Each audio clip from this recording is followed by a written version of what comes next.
第15天，安納托利亞的亞列維人。主啊，我哋感謝讚美你，因為你願意獻上自己，成為萬民嘅贖罪祭，將救恩賜俾萬民，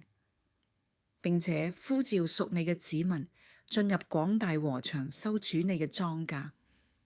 你嘅聖靈喺第一世紀已經親自選召工人到小亞細亞，即係安納托利亞半島，向當時嘅外邦人傳揚你嘅好消息。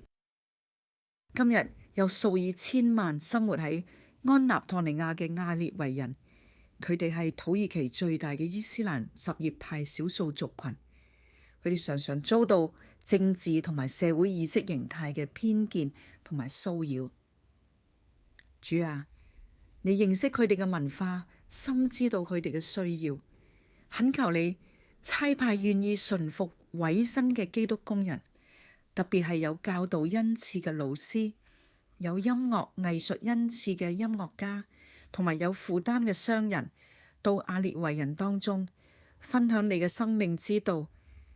讓亞列維民族盡情可以用詩篇、聖樂、靈歌、舞蹈去頌讚基督耶穌嚟。主啊，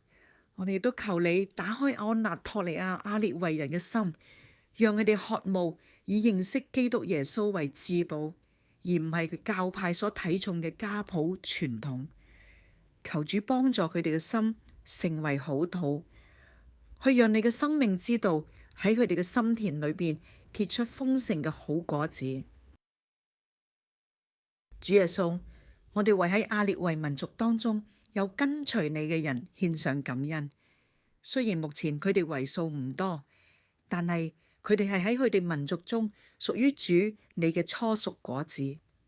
懇求主你親自祝福佢哋嘅屬靈生命成長。佢哋需要有自己語言嘅基督教資源去學習、去成長。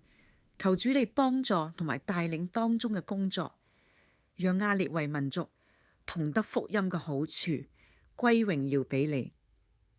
奉我主耶穌基督嘅名禱告，阿門。